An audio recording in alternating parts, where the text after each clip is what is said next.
ito at maunawa rin namin kung paano tulad mo ay magmamahal din kami ng ibang children. Father, forgive us our sins, cleanse us from all our iniquities, make us whole, and teach us. Kayo po ang nais naming marinig, tinig nyo, gamitin nyo lang po ang inyong lingkod, magpalaya po kayo, magturo, magtuwid, magpalakas sa aming lahat, at nawa ang pangalan nyo madakila namin.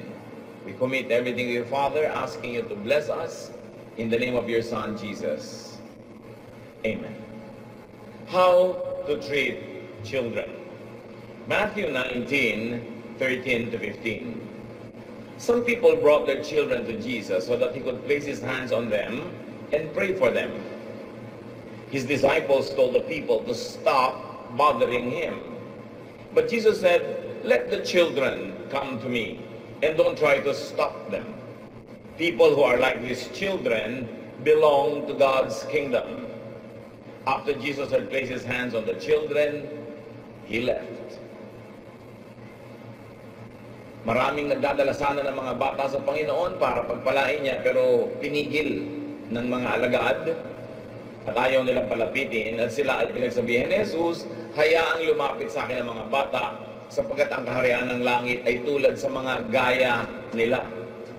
At pagkatapos, binasbasan niya ang mga bata, kinalong, nilapatan ng kamay, bago siya umalis. Historical and archaeological finds strongly suggest that children in biblical times were nobodies. Hindi masyadong pinapahalagahan ng mga bata noong unang panahon. Hindi tulad ngayon na halos ang Panginoon ng mga tahanan ay mga bata na. Pero noon, halos binabaliwala. In fact, children got served as offerings, as sacrifices. Not only to pagan gods, but also unbelievably even to Yahweh. Matatandaan natin that Isaac was to have been offered by Abraham. Nakarecord yan sa Genesis 22:1-19. Mga bata, iniaalay sa apoy, sinusunog bilang offering sa religious activity. Children got sacrificed very, very easily. Tulad ni Jephthah, isang mandirigma, made a very careless vow and had to kill his young daughter just to technically fulfill it. Nasa Judges 11:29-40.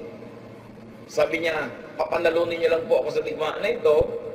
Pag uwi ko, ang unang sumalubong sa akin, isa-sacrifice ko." Eh, ang unang sumalubong, anak niyang dalagita. Itinuloy niya yung kanyang panata na hindi naman natin alam kung talagang tinanggap nga ba at gusto ng Diyos yung panata niya, pero pinatay niya yung kawawa niyang anak. Children also got eaten by cannibalistic parents. Horrific. 2 Kings 6:28, sabi ng babae sa hari, "Another woman and I were so hungry that we agreed to eat our sons. She said, if we ate my son one day, we could eat hers the next day." Mga nanay na sa sobrang kagutuman ay naging cannibalistic at nagkasundo na iluluto ang kanilang mga anak. Paano mo ituturo sa Sunday school? Pero ginagawa nila yon. In the olden days, children got massacred for seemingly flimsy reasons.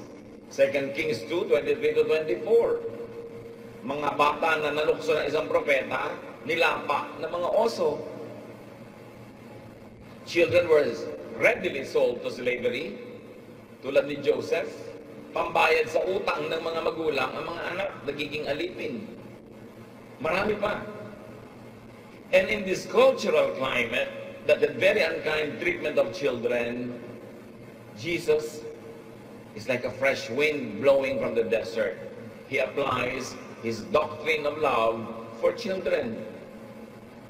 Na sobrang natin ma-appreciate kung atin mo nang talagang titingnan yung background, yung cultural background. Ano ba ang mga bata nung araw? Matthew 19:13, balikan natin. Some people brought their children to Jesus so he could place his hands on them and pray for them. At least some people thought that children needed and deserved Jesus' blessings. But people brought the children to Jesus for acceptance, for affirmation, and blessing. Magandang layunin na dapat gawin ng bawat isang magulang. At yan ang kahulugan na tayo nagdededicate ng mga bata. Inilalapit natin sa Panginoon for affirmation, for acceptance, and for blessing. Matthew 19:13, his disciples told the people to stop bothering him. Of all people, the disciples were keeping Jesus' love inaccessible, unreachable to children. Sa halip na sila pa ang magdala ng mga bata sa Panginoon, sila pa ang sumasagabal.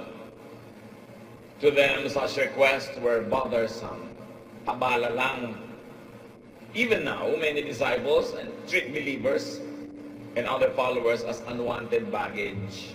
Parang abala sa pagiging busy, abala sa ministry, forgetting that the people are really the focus of ministry. Matthew 19:14, but Jesus said, "Let the children come to me, and don't try to stop them. People are like these children, who are like these children, belong to God's kingdom." Jesus rebukes his overzealous disciples and teaches them not to hinder children from coming near him. Interestingly, it's not only children, but also children. They should not be prevented from getting close to Jesus. They are to be led and allowed to know the real, loving Jesus. Sabi ni Lord kasi, the kingdom of God belongs to those who are like these children. Hindi ibig sabihin lang to these children only, but to everybody else who have the qualities of these children. Childlike, trusting, innocent, dependent, weak. Sabi ni Lord, the kingdom of heaven belongs to people like these children. So, dalawa ang meaning, yung children themselves and people who have the qualities of children belong to heaven. At yun ang dapat na ipakilala natin sa mga bata, yung Jesus na mapagmahal, mapagtanggap, maibigin. Hindi yung panakot na Jesus. Maraming mga magulang tamad magdisiplina, tinatakot na lang ang mga bata. Magagalit si Papa Jesus pag ginawa mo yan. Pati nga pastor, ginagamit na ganyan. Ayan si pastor, magagalit sa iyo. Ginagamit nila yung mga iba na panakot. Mga tamad magdisiplina yung ganon. If you have to scare your children into being disciplined, that's a lazy way of parenting. Religious instruction should present the real Jesus of the Gospels. Not a Jesus that's always angry, not a Jesus that's always out to punish people. A loving Jesus is what the children and who the children should know. People who are like these children, sabi niya, belong to God's kingdom. Very interestingly, Jesus expands the application of His grace to all other persons who, like those children, are marginalized, trivialized, weak, voiceless, abused, oppressed. Sabi niya, lahat ng tao na tulad ng mga batang ito ay kinakasihan ng Panginoon at para sa kanila ang paghahari ng Diyos. So mga taong hindi lang bata, kundi tulad ng bata ay naaapi, nababaliwala, hindi pinapansin, walang tinig, parang walang karapatan. Sabi ni Jesus, sila ang gustong lingapin at kalingain ng langit. Napakaraming spiritual application nung sinasabi niyang the kingdom of heaven belongs to people like these children. But very clearly, Jesus accepts children as He accepts the sinners, the sick, the weak, the poor, and the rejected. Sama-sama sila sa isang grupo ng mga tao na nababaliwala, nakakawawa, naaapi nung panahon niya at sa marami pang ibang panahon. Matthew 19:15, after Jesus had placed His hands on the children, He left. Kung ano man ang ginagawa niya, hindi na yun natapos, hindi na yung binalikan, pinagpala niya yung mga bata at umalis na siya. So maaaring yun talaga ang pakay niya ng mga sandaling iyon. But very, very interestingly again, Jesus breaks tradition, corrects His disciples, and welcomes and blesses children. In fact, in Mark 10:13-15, sinabi pa nga, nagalit siya sa mga disciples. Now, how do we treat children? Taking the cue from Jesus, the Lord of Lords, the King of Kings, in whose name every knee will bow, every tongue confess that He is Lord. Jesus who pleases God the Father in heaven. Jesus, who is the complete personification of God in human form. Paano tayo matututo mula kay Jesus kung paano itatrato ang mga bata? Accept children unconditionally. Warmly, hospitably into your family. Yan ang kauna-unahan dapat na maramdaman ng bata na siya ay accepted. Do not abort fetuses. Hindi sila inilalaglag. Hindi dahil unplanned pregnancy, nagkamali ka, lasing ka lang nun, tapos bigla ka nagdalang tao, tapos ilalaglag mo. Anong kasalanan ng bata doon? Sabi po ng maraming mga dalubhasa, maliit na fetus pa lang yung bata sa loob ng sinapupunan, nakakadama na kung wanted siya or not. Kung ibig siyang ilaglag ng kanyang ina o hindi. Kung welcome siya sa mundo. At nagkakaroon niya ng epekto sa kanyang pagkatao, sa kanyang personalidad habang buhay. Do not reject children for their inborn nature. Some children have physical imperfections. Some have talents that parents might not like. Some have inclinations that do not probably fit into the culture of the family. But the family must accept the child unconditionally. The child did not ask to be born. Hindi naman niya ipinakiusap o ipilit na ipanganak siya. Napanganak siya dahil sa ginawa ng mga tao ng kanyang mga magulang. Therefore, ang mga magulang ang kauna-unahang dapat tumatanggap ng walang patakaran sa bata. Do not reject children for their inborn talent or lack of it. For inborn physical attributes. Minsan, kamukha nung kapitbahay mong naiinis ka na rin sa anak mo. Minsan, kamukha ng biyanan mo para silang pinagbiyak na yoyo. Mainit tuloy ang dugo mo sa anak mo, sa sarili mong anak. Do not reject children for inborn character traits that they did not impose upon themselves nor create. Do not hate children for being born this way or that way, especially if you are the parent of the family. Yes, improve children, help improve children, but do not reject or change them. Not even God changes people. The Lord changed me. May mga bagay na sabi, bakit pray na ako ng pray, hindi lang change? Yun ang nature mo. So, pwede mo improvein. You can be the best version of yourself, but you cannot change yourself as you were created. God creates all people, and God knows what He's doing. Psalm 139, 13 to 16. You are the one who put me together inside my mother's body. So you are the one, not anyone else. You, oh God, are the one who put me together inside my mother's body. You created me. You decided which genes from which grandparents will go into my body and my personality. You decided the mix. Not me. God, you do it. And sabi niya sa verse 14, and I praise you because of the wonderful way you created me. Everything you do is marvelous. Of this I have no doubt. Nothing about me is hidden from you. I was secretly woven together deep in the earth below. But with your own eyes, you saw my body being formed. Even before I was born, you had written in your book everything I would do. So ang sinasabi dito ng mga awit, pinupuri kita o Diyos dahil sa kagilagilalas sa paraan mo ako nilikha. Walang nasa aking pagkatao na lingid sa iyo.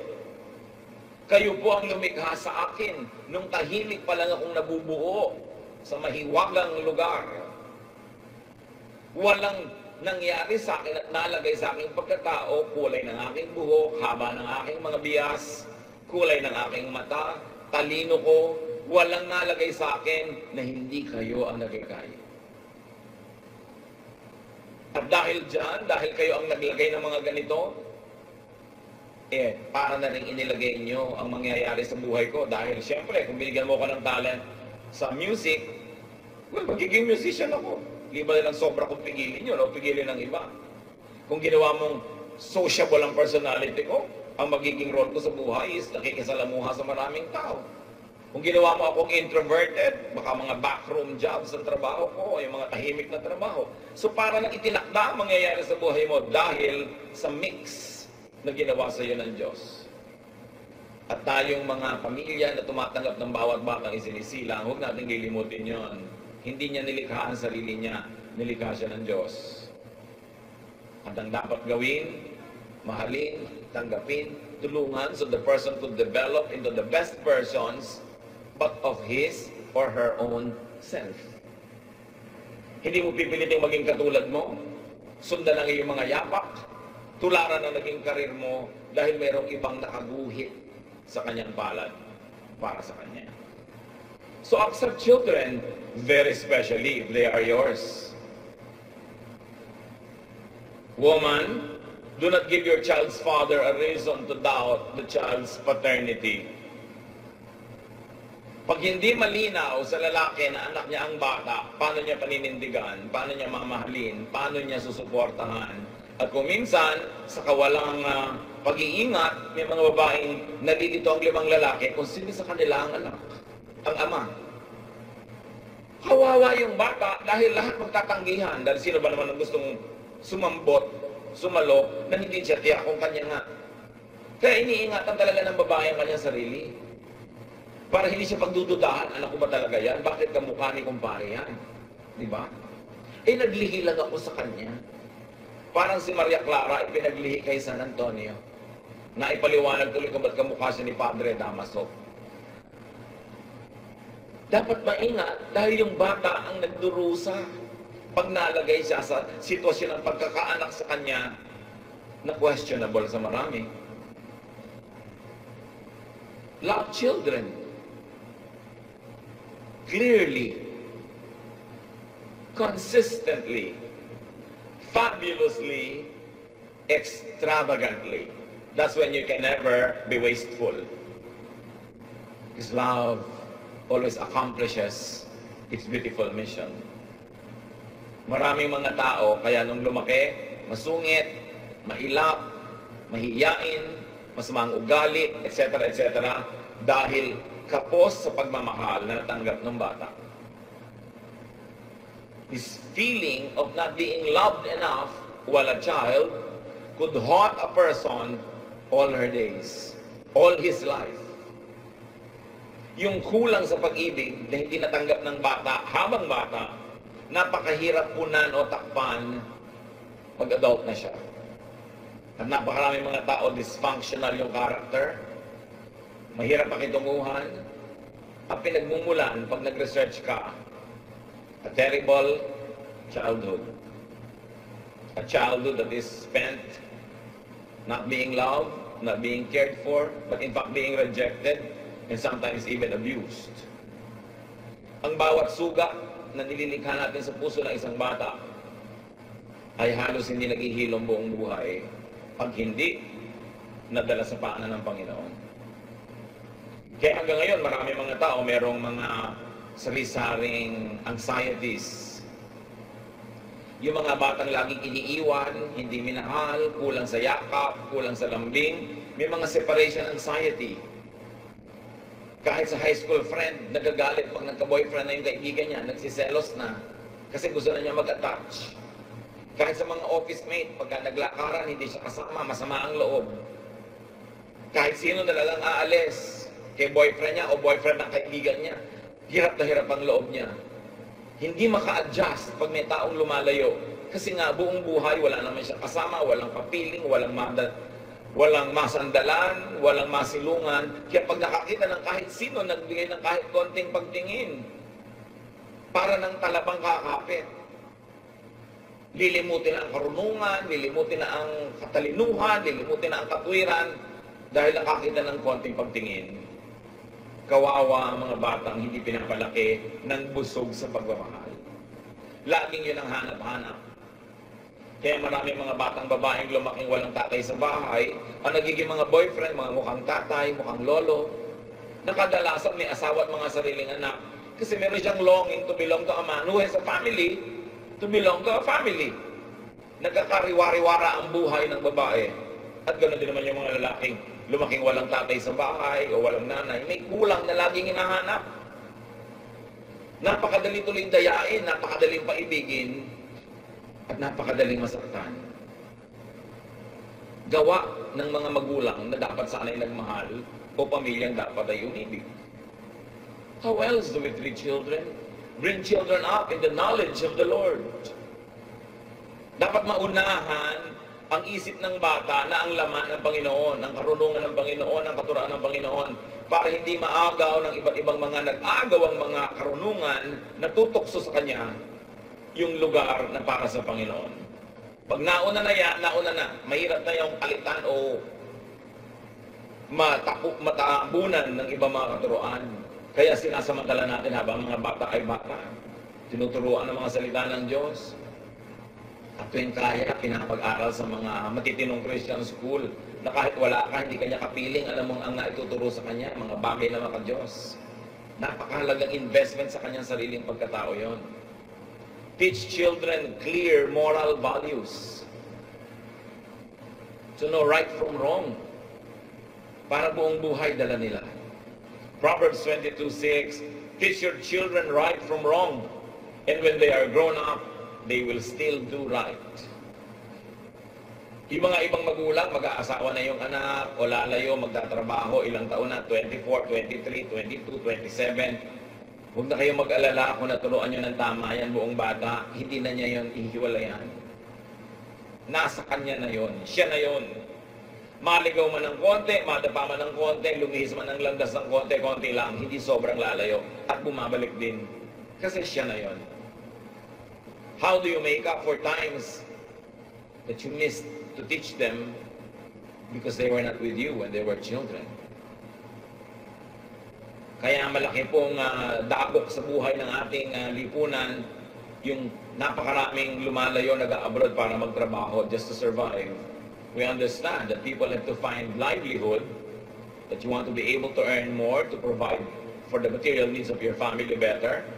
But this separation of families should not be prolonged. It must have a definite and clear ending so that the family can be together again. That's why I am not for the policy of our government to export people and to export labor because of the social and moral costs. Our people pay a very high price for the 16 to 20 billion dollars that overseas workers send to this country, that our government people squander foolishly. Napakalaki. $20 billion, ilang drum na luha ng lahat ng nangungulilang ina, ama, asawa, anak, ang bumubuo ng billions of these dollars. Ang laki ng cost. Kaya lagi kong ibinapayo, lalo sa mga bago pa lang mag-aasawa, planuhin nyo na huwag maghiwalay. Planuhin nyo na maghanap ng mga hanap buhay, mga sideline, mga negosyong magkasama kayo so you can raise your children together. Kasi kahit umuunlad ka financially, napakalaking karukhaan na hindi malimliman ang inyong mga bata habang sila'y lumalaki. Lalo pag nagiging mga teenager na kailangan maunawa, naiiwan sa mga lolang pagod na. Paralyzed na yung lola, mag-aalaga pa ng anak. Hindi siyempre, pagod na yun. Hindi na masipag mag-discipline. O kaya OA mag-discipline ng mga old maid na mga tita. Walang balance. When is enough? What is enough? So that parents can prioritize parenting. Every month, every year lost cannot be retrieved again. Mahalaga. Hindi natin i-condemn yung pag-ihiwalay dahil sa trabaho, pero yun naman sobrang habaan. Sometimes you go abroad for need, but please don't stay too long for greed. Dapat need lang. Tapos magbalik ka na, magsama-sama na ulit. Kawawa ang mga bata. Kumisang tuloy to compensate, these children are spoiled. They are given all the material things that could be bought by money, and these children never learn contentment. So nakakaroon tayo, nakakabreed tayo ng mga monsters kuminsan. Siyempre, discipline ang kailangan sa bata, pero founded on, tempered by, and flavored by love. Hindi discipline lang without love. O hindi lang love without discipline na ginagawa mo. Pag 1 month ka lang, a year na nandito, puro na lang love, wala nang discipline. Dahil baka lumayo pa loob sa'yo, isasandali ka lang nandyan. Kaya kulang sa balance. What are the best gifts to children? The gift of unconditional acceptance. The gift of a good example. The gift of feeling loved. And of course, the gift of being brought up in the knowledge of the Lord. Sabi naman ng iba, paano po yung discipline na sabi sa Bible, kailangan paluin ng bata? Proverbs 13:24, he that spareth his rod, hateth his son. But he that loveth him, chasteneth him betimes. Sabi ng King James Version. Sabi ng ibang versions, spare the rod and spoil the child. What can we say about that? Kasi ngayon maraming mga conservative Christians, grabe pang mamalo ng bata. Kasi sabi daw sa Bible, minimize corporeal punishment. Sa pagbabago ng panahon, sa pagdaan ng maraming mga bagay, huwag masyadong maging literal sa pagsunod ng napakatatanda ng mga kaugalian. You know, physical punishment is so Old Testament. Pero di po ba dapat natin sundin ang Old Testament? Kasi po, Bible yan. Di sundin mo rin ang Leviticus 20 verse 9. If you curse your father and mother, you will be put to death. Biblical din yan. Pero siguro naman, kahit anong ngayong pagiging pasaway ng bata, hindi mo pinapatay. No? Hindi ka tulad ng araw, babatuhin ang buong baryo para mamatay. So hindi ko man nasa Bible, buong-buo mo nang lulunukin ngayon. Titingnan mo kung paano i-apply sa mga realities mo ngayon. Iba ang reality 3,000 years ago, 4,000 years ago, in tribal, rural Israel, kesa ngayon. That's why contextualization is important. You've got to study the context of the people who originally practiced the teaching in your context now. And you've got to bridge that with a lot of wise understanding, reflection. And if you're going to err, if you're going to make a mistake on the side of being loving and being kind.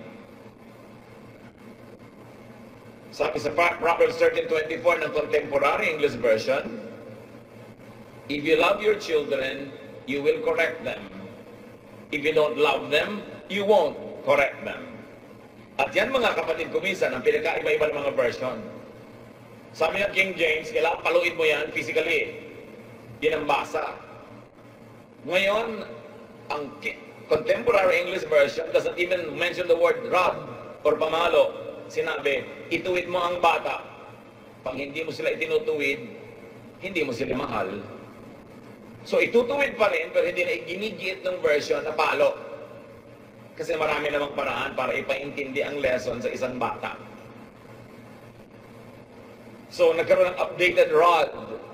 And obviously, the Contemporary English Version now reads the rod of the older versions as metaphor that can be applied many different ways. Kaya mahalaga, nagbabasa ka ng maraming versions. Read the old versions, read the new versions, and see why the translators are translating several ideas this way or that way. And then pray and think and study how to apply it in your life. Contextualize even the word discipline. Because sometimes excessive literal application could mislead and could be dangerous. In fact, the Bible is mostly metaphorical. Because it's poetry, it's wisdom literature, talinghaga, mga kwento na sinasabi sa pamamagitan talinghaga. Pag lagi kang naging literal, chances are you'll be cruel, you'll be unkind, and you might commit grave mistakes. So do not overly romanticize bygone periods. You've got to apply many things in the context of your reality.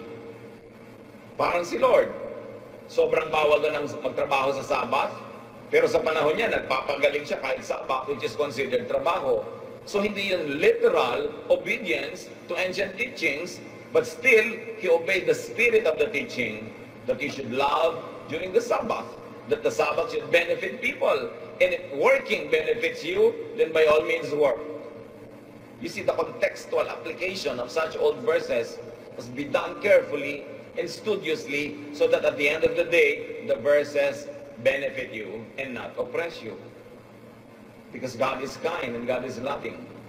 And Jesus wants you free. Teach children to be loving. Kawawa ang batang hindi marunong magpahayag ng pag-ibig at pagmamahal. Laging nagtitimpi, sinasarili, laging hindi nagpapahayag kasi hindi naturuan, hindi na-encourage na magpahayag. Napaparusahan pa pag-expressive. So all their lives, they're pent up, they're locked in, they're in themselves. Kawawa naman. And of course, teach children to work hard and to be fruitful. Do not reward laziness. Kailangan tinuturuan sila to be responsible for their actions and to receive graciously the results of the things they do.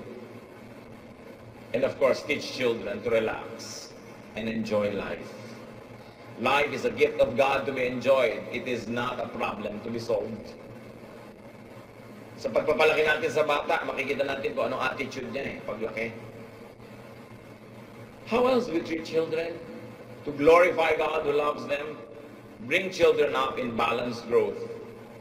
Dapat balance.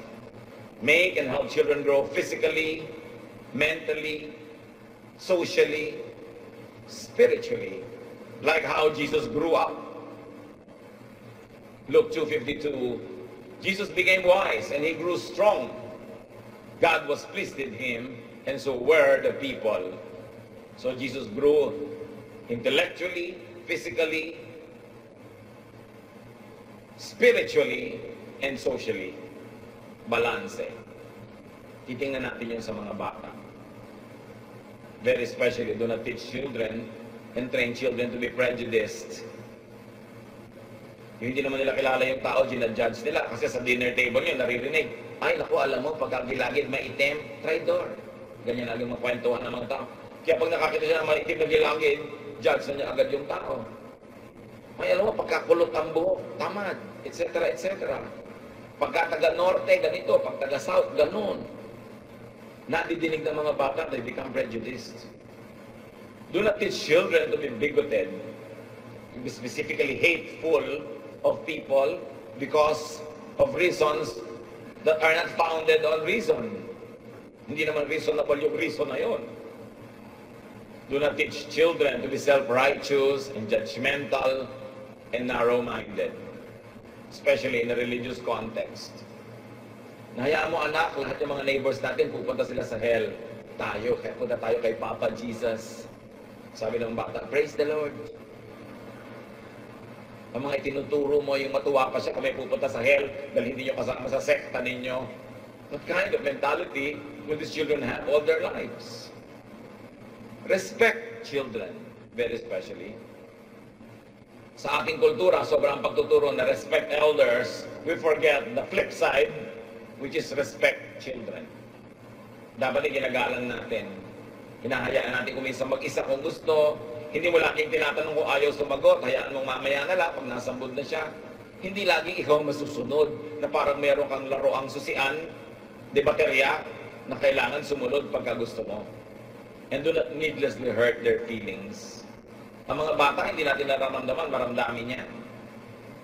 Nadidinig nila ang mga usapan. Meron pa, lalapit sa akin, dala-dala bata. Pastor, ito mga anak ko, napaka-hard-headed.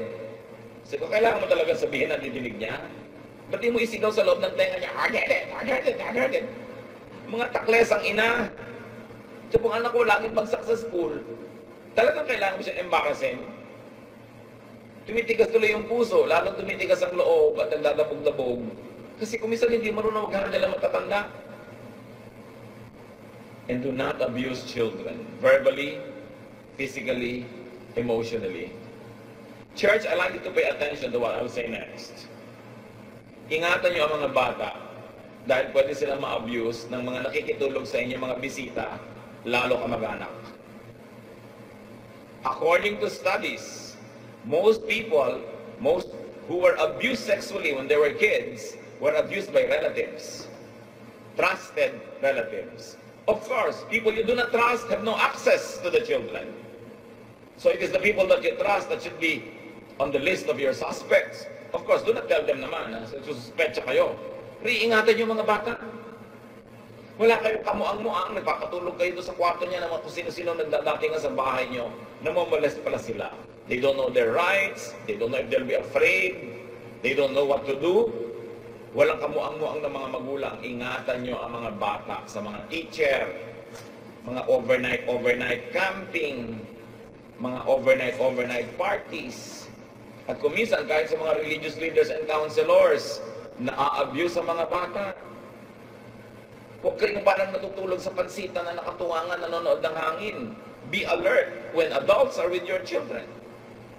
At tuturuan nyo sila, anak, pagka merong hihipo sa'yo dito, may hihipong gano'n, may halik sa'yo, huwag kang papayag, kahit sino. Kahit sino. Kahit ka mag-anak natin, sumpong mo agad, pagalitan mo agad, huwag kang papayag.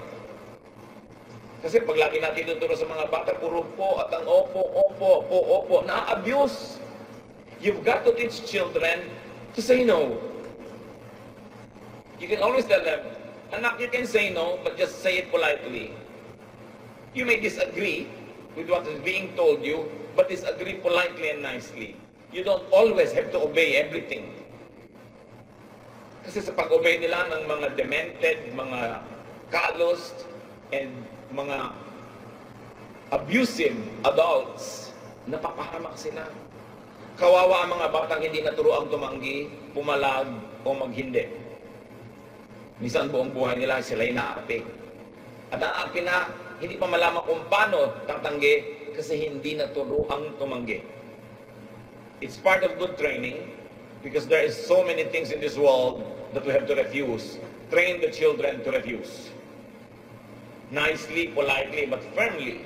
Especially, teach them the basis of what to refuse and what to accept. Right from wrong. And of course, do not exploit children.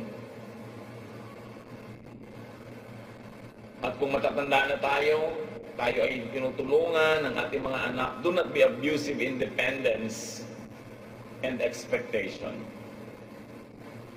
Maraming mga anak na hindi na makapag-asawa, hindi na makagawa ng future, hindi na magawa ang gusto nila dahil dumagan na sa kanila yung buong pamilya. Do not exploit and abuse, especially when they're already earning money. 2 Corinthians 12:14, parents are supposed to take care of their children. Hindi laging sila pa yung pabigat. Sila yung hadlang para matupad yung mga pangarap ng kanilang mga anak. Progressively set children free. Mula nang naputol ang pusod ng bata, mula sa sinapupunan ng kanyang ina, nagsimula na yung kanyang journey na maging independent. Mga ina, kung gusto ng Diyos na lagi niyong kabuntot ang anak niyo, dapat hindi nalalagot ang pusod. Can you imagine kung 7 anak niyo? Nilalagot ng Diyos ang pusod bilang kauna-unahang act ng pagsilang dahil yun ang kalooban niya.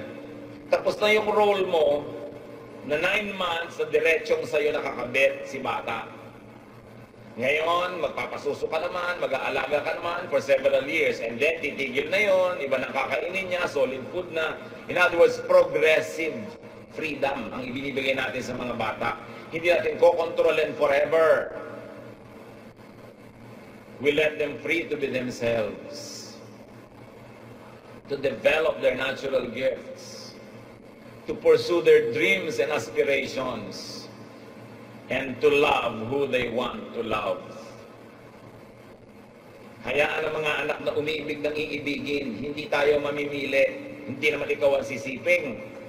Hindi naman ikaw ang sasama. Tapos sobrang makialam. Siyempre magpayo. At mga anak makinig sa payo. Madalas ang mga magulang tama. Hindi naman lagi. 99% of the time lang. Diba? na pag may kinukutuban sila doon sa gusto nyo, makinig kayo kasi merong antena ang matatanda. Alam nila kung disaster ang papasukin mo.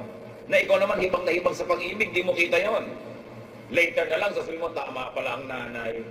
Eh huli na, naanak ka na ng apat, di ka pa napapakasalan. So tama pala ang nanay. Makikinig kayo, pero mga magulang, nagpapayo lang tayo, huwag tayo magdikta. At the end of the day, you allow them to love who they love. Yun na lang pagiging magulang. At hindi mawawala, pinakamahalaga, pray for children. Laging pabaon nyo ay prayer, laging padala nyo ay prayer, prayer, lagi. Iba pa naman ang kapangyarihan ng panalangin na magulang. Galing talaga sa pusong tapat ang pagmamahal doon sa bata. How children are loved or unloved, underloved, at childhood could have lifelong effects. Madalas ang ugali natin sa buong buhay, nabuo ng mga bata pa tayo, at binuo yun o sinira kung gaano tayo namahal o hindi namahal. So love children. Sa atin na lumampas sa childhood ng ating mga anak, lumampas sa pagiging bata, hindi pa huli ang lahat. Pwede pa nating ituwid kung meron tayong na-realize, naliko sa ating paraan ng pakikitungo sa ating mga anak. At mga kapatid, kung meron sa atin na biktima kayo, na nung bata kayo, you were maltreated, or you were abandoned, you were neglected, you were harmed, abused, forgive. Hindi nyo naman kailangang dalhin buong buhay yung sugat ng nakaraan. Kayo din ang lugi. Kung laging sasamaangin yung loob, kikimkimin nyo ang galit, di kayo magpapatawad. Kahit saan kayo pumunta, anumang oras, dalan nyo yung asido na yon na sumusugat pa rin sa inyong puso. Magpatawad tayo sa mga nagkamali sa atin ng bata tayo, sa umabuso. Yun lang ang choice natin to recover. The other choice is to continue being angry and bitter and to continue to be damaged. Kahit ano pa ang pinagdaanan natin, the Lord can restore us. The love of Jesus can heal us. And the power of God can set us on the path that we should take. Patawarin nyo na yung mga umapi sa inyo nun. Yung mga laging galit sa inyo. Kung may nag-abuse, patawarin nyo na. Kayo rin ang mahihirapan kung dadalhin nyo pa yan one more day. One more week, one more month, one more year. Let go. Let it go. And with the Lord's comfort, try to forget. Move on. There's a whole new life waiting for people who are in the Lord. He gives us second chances, third, fourth chances. Heal in the name of Jesus. I like everyone to bow before the Lord right now because I like to pray. I like to pray especially for people. For people who were wounded in their childhood. Meron tayong mga kasama na nasugatan ang ating puso, ang ating damdamin, ang ating pagkatao nung bata pa tayo. At alam natin, dala-dala pa natin hanggang ngayon yung sugat na yon, yung galit. Kuminsan, apektado ang ating mga desisyon, pakikitungo. With heads bowed, I like to pray, and I like to pray for those people. I like you to stand up. Stand up in the name of the Lord. We're going to ask the Lord to heal your wounds. We're going to ask the Lord to touch you, to let you go on, move on, forget, and have a brand new start. If it is to begin today, let it be today. Yes, thank you for standing up. Sino pa magsasabi, Lord, meron ako mga sakit ng loob, hinanakit, galit mula pa nung bata ako. Meron mga nanakit sa akin, sumugat ng abuso, na ngayon nasa puso ko pa. But today, I like to let go. Gusto ko nang bitawan itong mabigat na dala-dala ko na to. Gusto ko nang magkaroon ng bagong panimula. Nothing is too late. Yes, the Lord is here with us, and the Lord will heal. So you stand up if this is your prayer. An honorable thing to do, to stand before the Lord who is our healer, our physician, our parent. Tumayo kayo, ipapanalangin ko kayo. At sa lahat ng mga tumayo na tatayo pa sa ilang saglit, pray privately and silently. Thank God for your life. Thank God for everyone who has helped you so far. Thank God for the beauty of life, isang magandang pagkatao. Mas maging maunawain, maibigin ng mga kapatid na ito at makapagpadama sila ng pag-ibig, lalong-lalo sa mga bata. Let your spirit touch each one powerfully. And may your name, O Lord, be glorified. Heal people. Heal those who have been wounded in their childhood. Mga kapatid, tanggapin ninyo ang pag-aalingan ng puso. Tanggapin nyo ang comfort, ang pag-ibig, ang pagtanggap ng Diyos as you ask Him now in the name of Jesus. May peace reign in your hearts. And may you find more beauty and color and vibrance in life as you now forgive those who have hurt you in the past. May you be equipped to love more, to give more of yourself, and may the Lord send you a lot of love to compensate for those that you never received before. Panginoon, sa iyo namin nilalaga ang mga sarili namin. Ang pag-ibig niyo ang aming sinisilungan. Pagalingin niyo ang bawat puso, palakasin. At ngayon, Panginoon, biyayaan niyo ng mga biyayang hindi inasam, hindi pinangahasang hingin, kayo ang magkaloob because you're God of abundant blessing. Thank you, Father, in the name of your Son, Jesus. You may be seated and let's remain silent before the Lord because I like to pray for another group of people. Once more, I will ask you to bow your heads before the Lord in self-reflection.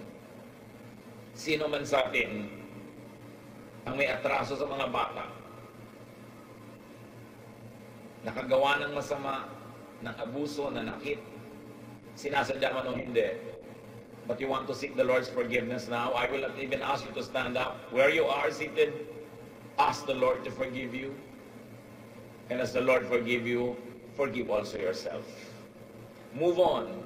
Make up by loving more people and being more loving. And if you can, make up to those that you have wronged. In silence, sino man sa iba't ibang paraan ang nakapang-abuso ng bata, seek God's forgiveness now. Pray privately.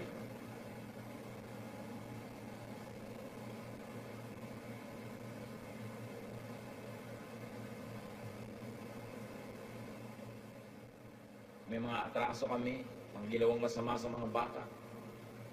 Sa paghingi ng tawad ng bawat isang guilty, O God, we know that you forgive those who seek forgiveness.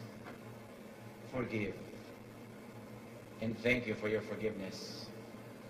Bigyan mo nawa ang bawat isa ng pagkakataon makamake up, makabawi doon sa kanilang mga nagawa ng mali at kung di man magawa yon sa ibang tao. Teach us to love others, to give to them the love that we failed to give to some children in the past. At nawa, Panginoon, turuan mo kami kung paano mas magiging loving. Salamat, Lord, sa pagkakataong ito na pwedeng makipaglinawan sa inyo, that we could clear the air and seek forgiveness for sins that probably have lain buried and forgotten but continue to haunt our spiritual lives. Pawiin niyo po, Panginoon, ang mga sumpang sumama sa paggawa ng mali sa mga inosenteng bata. At kung may mga pagpapala kayong na-withheld, hindi na ipadala, hindi na ibigay dahil sa mga kasalanan nito, Lord, as your people seek forgiveness, may you open the floodgates of heaven and release unto such people the blessings that you've always wanted to give them. Salamat, Panginoon, dahil pwede kaming magbulay-bulay kung paano mamahalin ng mga bata. Nawa, ang bawat batang ipinagtitiwala mo sa amin sa iba't ibang paraan, kung kami ay magulang, kami ay kamag-anak, kapatid, mga lola at lolo, o mga guro, mga iba't ibang papel namin sa buhay, teach us to be sensitive to children, mapabauna namin sila ng pag-ibig at pagiging makadiyos na magpapalakas sa kanila buong buhay. Continue in silent prayer and ask God to give you more personal applications sa ating pinag-aralan.